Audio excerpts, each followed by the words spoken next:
चलिए शुरू करते हैं। आज हम भौतिकी के एक बहुत ही दिलचस्प टूलकिट को डिकोड करने वाले हैं, जिसे हम मिरर फॉर्मूला कहते हैं। ऑप्टिक्स की दुनिया में ये वाकई एक ऐसा शानदार टूल है जो प्रकाश और दर्पण के सारे रहस्य हमारे सामने खोल कर रख देता है। जब भी प्रकाश किसी शीशे से टकराकर वापस लौटती है ना, तो उसके पीछे एक बहुत ही सेट और खूबसूरत सा गणित काम कर रहा होता है। और आज हम उसी गणित को बिल्कुल आसान और दिलचस्प भाषा में समझने वाले हैं। अब इस थियरी को असल जिंदगी से जोड़कर देखते हैं। क्या कभी ये सवाल जहन में आया है कि कार के साइड मिरर पीछे से आ रहे ट्रैफिक की सही दूरी का एकदम सटीक अनुमान कैसे लगा लेते हैं?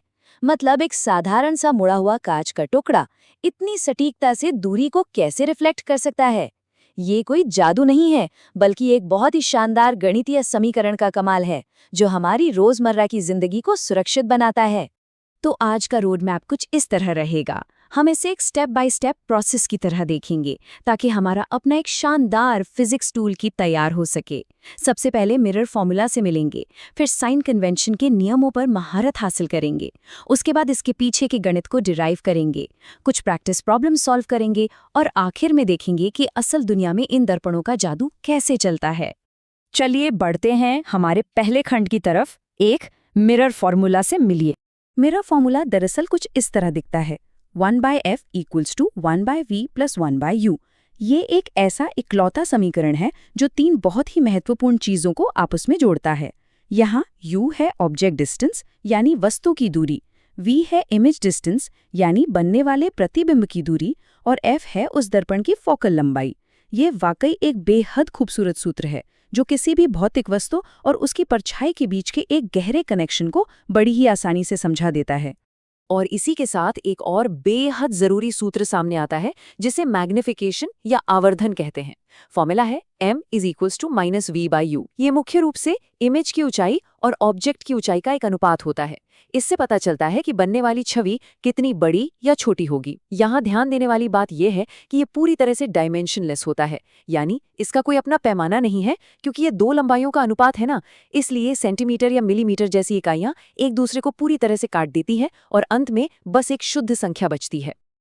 अब आते हैं दूसरे खंड पर। 2 साइन कन्वेंशन पर महारत।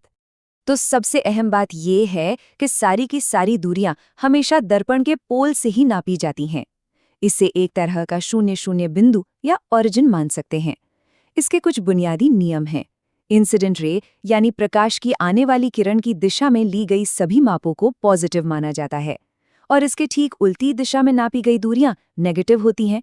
इसके अलावा प्रिंसिपल एक्सिस के ऊपर की तरफ वाली ऊंचाइयां पॉजिटिव और नीचे की तरफ वाली ऊंचाइयां नेगेटिव होती हैं।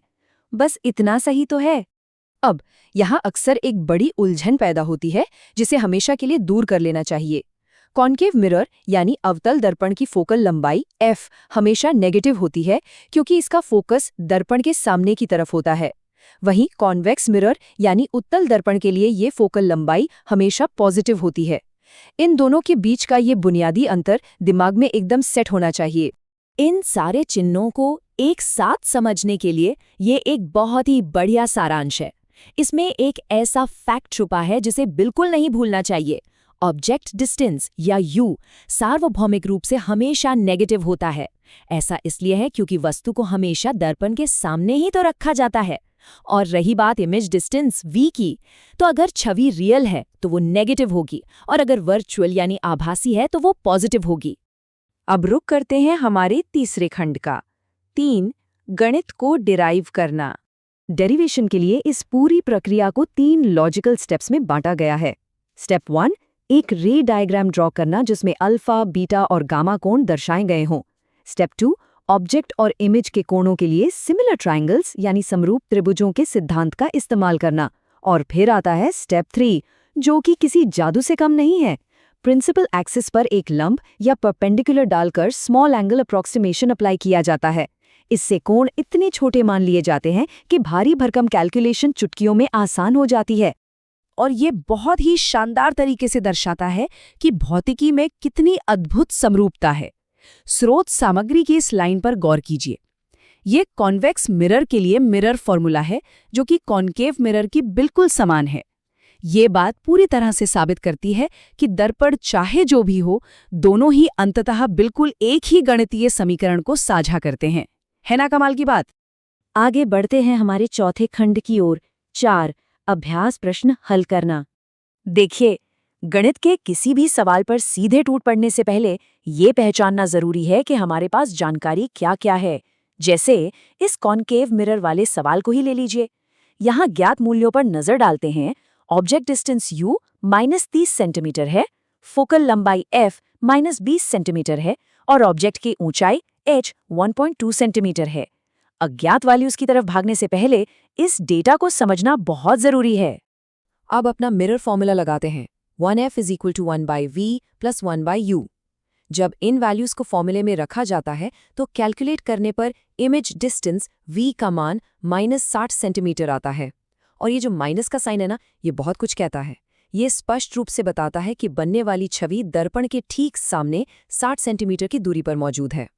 इमेज डिस्टेंस मिल गया तो अब अगले स्टेप में इन नंबर्स को मैग्निफिकेशन वाले फॉर्मूले में डाल देते हैं। m = -60 अपॉन -30, जिसे हल करने पर जवाब आता है -2। इसके बाद फाइनल नतीजे तक पहुंचने के लिए एक छोटा सा काम और करना है। इस मैग्निफिकेशन को बस ऑब्जेक्ट की ऊंचाई से गुणा कर देना है। और इसी के साथ हमारा फाइनल आंसर आता है -2.4 सेंटीमीटर। ऑब्जेक्ट की ऊंचाई सिर्फ 1.2 सेंटीमीटर थी और इमेज आई 2.4 सेंटीमीटर, मतलब छवि एकदम दोगुनी बड़ी है। और यहाँ सबसे दिलचस्प बात यह है कि ये जो माइनस का चिन्ह आया है ना, ये साबित करता है कि बनने वाली इमेज उल्टी यानी इन्वर्टेड है। भौतिकी की भविष्यवाणियां वाकई कितनी सटीक होती हैं। चलिए अब पहुंचते हैं हमारे 5वें और आखिरी खंड पर। 5 असल दुनिया में दर्पण।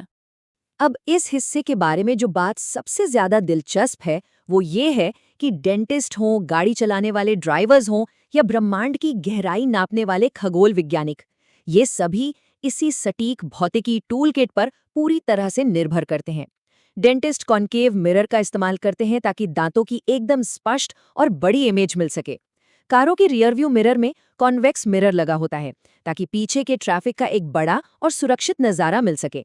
और तो और टेलीस्कोप्स में दूर के तारों की रोशनी को कैप्चर करने के लिए भी इसी सिद्धांत पर लेंस और दर्पण डिजाइन किए जाते हैं।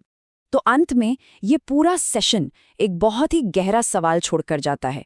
प्रकाश को सरल ज्यामिति के साथ कंट्रोल करके ब्रह्मांड के प्रति हमारे नजरिए को किस तरह आकार दिया जाता है।